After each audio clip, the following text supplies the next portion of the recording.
So, what's up? We got the last game of the first 6 rounds here. It's against ColdFridge. He was 5-0 at the time, and he's trying to preserve his perfect record. I'm trying to move up my rank a little bit so I can be in a bit better position for the final 8 and hopefully play some lower ranked players because that's what you typically want to do. But in essence, we were both in the final 8 at this point, and we were just having this for recreation, just having it for fun. So, but at the end of the day, we're both still trying to win it because we both have reasons to. So I went into this game wholeheartedly trying my best to win, and so did he. So with that in mind, let's get into the game. So Tangrowth did its opening stuff, you know, Sleep Powder, Leech Seed. Got Fortress to sleep, and he dodged Leech Seed with the Roserade, which is great. And I went into Arrow expecting him to go for some Sludge Bomb, I think, because I would resist it. Yes, that sounds right. That sounds smart. And I luckily dodged a Sleep Powder. I went for Taunt because I don't want him doing that crap anymore. And as he switched into Empoleon, of course. And it's got 2 stab super effective moves on me, and I do not want to take either of them. So I go to Crest because Crest can take that stuff all day long. And then I go for T-Wave on the switch, and we are all caught up. Boom. So, expecting Dragonite to be the standard Dragon Dance offensive set, I go to Empoleon because I can take those on all day long. That's what its job is. But he's got T-Wave, so that tells me it's probably got Heal Bell. It's probably just a support set, which is meant to be annoying. So I'm gonna go to Arrow as he does reveal Heal Bell. So that confirms he doesn't have Dragon Dance, or if he does, he's only got 1 attack, and I'm not worried about it at all. So set up my rocks before doing anything else, and it's time to switch into Crest because in comes the Empoleon again. Of course, its paralysis is gone, or the sleep on Fortress is gone at very least. So I'm kind of keeping that in the back of my head, like I want to get something else to sleep. And I just Moonlight up because I'm expecting to have Infernape like 90% of the other people in this tournament. So I got to keep Crest at good health. And I'm just going to T-Wave this guy. So I'm trying to think of what I want to go to after this. I'm not sure if he's got Flash Cannon. I'm not sure what he's got. In comes the Fortress, however, and it takes the T-Wave, which kind of stinks in the sense that Gyro Ball, if he has it, is going to be much more effective now, but I'm not really too concerned. 20% of his effectiveness is now gone. And I'm going to take this as an opportunity to try and set up. He puts his rocks up, which is fine, it's expected, as I set up a sub and he rapid spins. So that gives me a free Swords Dance, and I can't believe that I got it that easily. So I just go for my SD, and in comes the Dragonite again, which I'm not concerned about whatsoever. The only move it would have is, I don't know, like Wing Attack to be neutral, but it's probably got Dragon Claw or Outrage or something. So close combat is safe. I'm going to be able to hit it very, very hard. It does 50%, and this is a defensive set, I think. So that's very, very good. I'm going to be able to cleanly 2-hit KO it. Dragon Claw, as expected. It breaks my sub because I'm -1 on defense, but I really don't care. I'm just going to get rid of it. So now I get to see what he has to deal with me. I do have priority, so if he has something like a Ghost, I can still hit it hard. If he's got anything faster than me, you know, +2 Bullet Punch is going to hurt. Unfortunately, he's got an Infernape, which resists Bullet Punch and is faster than me, so I'm forced to switch out. Even like he could have priority, which I'm very, very afraid of. So I go to Arrow just to kind of take whatever he's got. He sets up a sub, so I'm fully expecting Arrow to bite the dust here to a close combat. So I'm just going to go for Sky Attack because it's flashy and it's cool and it's amazing. I guess I could have also set up rocks, but I just wanted that sub gone. It's more accurate than Stone Edge as well, so there still was some kind of technical reason for using it. And yeah, there's your lesson. So close combat does take me out, and I got to go to Crest now. So I guess I could have saved Arrow and gone to Crest immediately because I'm not really too threatened by Infernape, but I just wanted to be sure, wanted to be certain, didn't want Crest to take maybe a crit something, so just to be safe, I wasted my Arrow. He's got nothing to do. I've got to go for Psychic. I can't afford to let those things get away on me. I can't let him get a free turn, so I went right for Psychic, and I'm just going to T-Wave the Empoleon because I don't really want it asleep. I want something better asleep, like maybe the Infernape. That'd be cool, but it's going to be tricky to land. And I don't know what I was expecting here. I just went for Moonlight to get my health back. That's probably right. As he goes into Roserade. So Roserade, obviously Natural Cure, wouldn't be afraid of Thunder Wave if that's what he was expecting. But I just wanted my health back. I valued that a little bit more. So because of Rose Raid's in here, I should absolutely go into Tangrowth because I can take Leech Seed, be immune to it. That's kind of who I want to sleep to begin with. I guess I was expecting either I think I was expecting Sludge Bomb or Sleep Powder immediately. I just wanted to make sure he was going for Sleep. However, now of course he's not going to go for Sleep. He goes for Leech Seed here, and then he goes for Leech Seed again, expecting me to pivot switch again. But no sir, that didn't exactly work for him. So he's trying to get into my head a little bit, but it didn't really work for him in there. So I get a free Sleep Powder on that guy, no big deal. He has Natural Cure, it doesn't really matter. So I'm going to go back into my Lucario, expecting Empoleon to come in, which works out great. I nail him on it. And there was a big turn of prediction. I knew he had Gengar, I think. I don't know if I knew he had it. Actually, I didn't know he had it at that time. But we'll run into that situation again. So he dodges close combat, obviously, and my Bullet Punch gets a crit, and it didn't do enough. Like, you seriously couldn't have done that much more to stop him from getting a sub.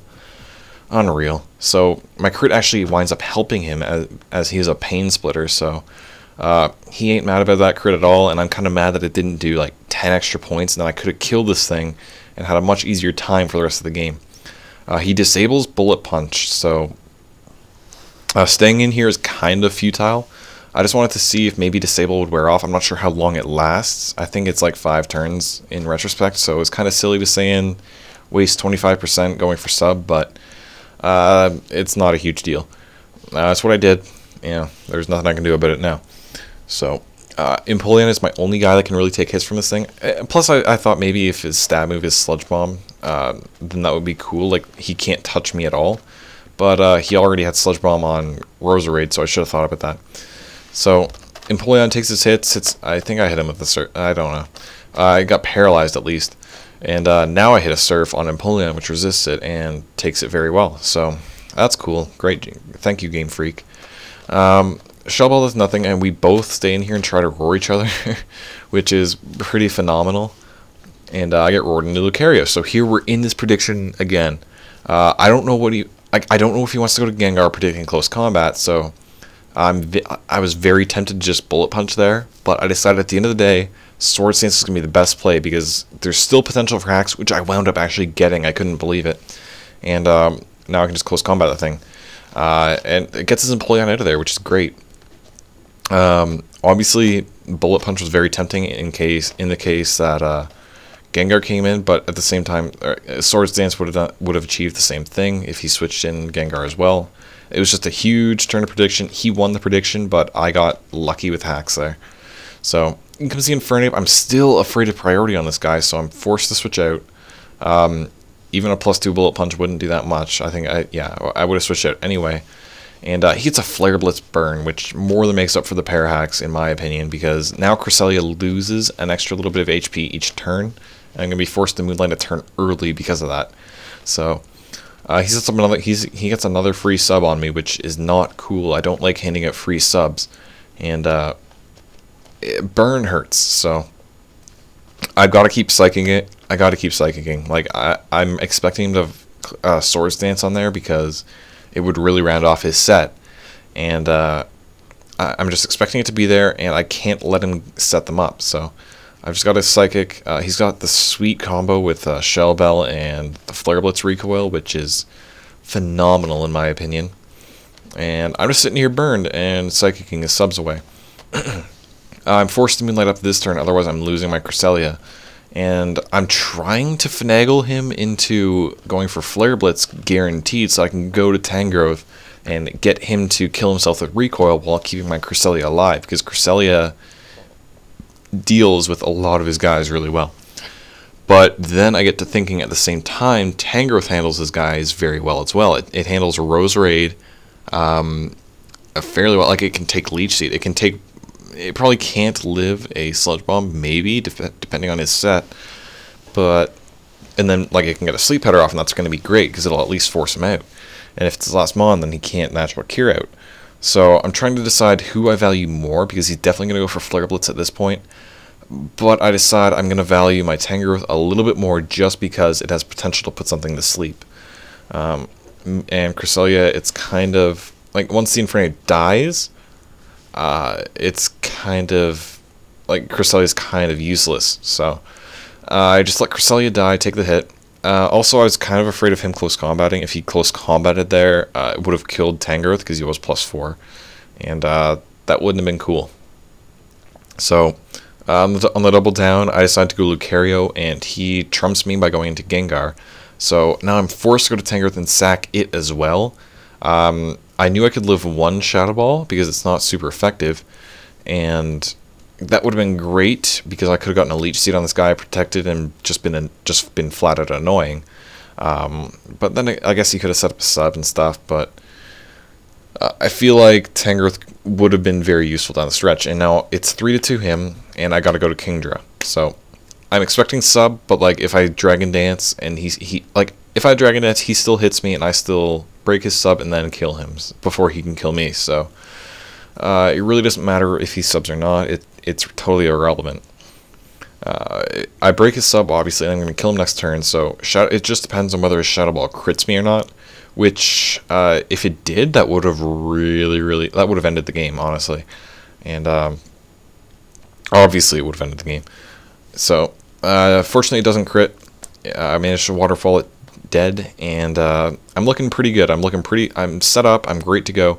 However, I failed to realize that he had 2 guys which resisted both my stabs. So he went into Roserade, and I knew Waterfall wouldn't kill it, and he'd probably kill me with Sludge Bomb. So I knew I couldn't Waterfall. I had to Outrage, and I totally forgot Fortress was the last guy. So he goes into Fortress, which good for him. Like clap, clap, clap, clap. You know, that's a stupendous play. I didn't see it coming. He totally got in my head there, and it made me really wish I Draco'd, but I figured the Roserade just has such good special defense and not very good defense. I honestly couldn't remember what his last guy was. So, very unfortunate, very, very unfortunate, and now I'm stuck in this situation. So I got paralyzed 2 turns in a row, which lets him get up a layer of spikes. And that layer of spikes kills my Lucario. Like, it seems ridiculous at this point, but it kills my Lucario. That's what it does. Which sucks because it would have been helpful with like Bullet Punch stuff, but not the case. And I get paralyzed again. I got 1 surf off, got paralyzed again, and at this point I'm just clicking buttons. I got paralyzed for the 4th turn in 5 turns. If I had any one of those, like if I could have gotten 2 surfs on this thing, it would have put it down at a point where I think Outrage would kill it, +0. So obviously he's getting HP back from Leech Seed and HP back from Giga Drain, but I don't know, like 2 surfs from Torrent, and it's not like I'm pulling out his bad special attacks. So Torrent stab boosted, I don't know, I think it would have done a fair chunk depending on his set. Lucario gets sent in to die. And I was actually expecting to be slower with Kingdra, but I turned out to be faster, of course. Hit him with Outrage, and his Fortress is at a weak enough point where Outrage would kill it as well. So it just depends, like, would a Torrent boosted Surf have done that much to a Roserade? Or 2 of them even. Like, just give me 2 turns out of the 4 that I got paralyzed. I don't know, man, but at the end of the day, it just didn't happen. That's the way it worked. He got paralyzed too, and he missed some sleep, so I'm not mad at all. We're both making it to the final 8 as well. I just don't move up in ranking, and I have to play the 2nd place finisher at the end of the tournament. So we're moving on to the round of 8, and the next game is against Han Solo, and he, if you remember, kicked the living shit out of me in the 2nd round. So I'm going to try and exact some revenge on him, and Fridge managed to go 6-0, so that's quite the feat, really. Like going 6-0 against the people in the tournament. So good job to him, and we'll see Han for our revenge for Greedo, because Han shot first.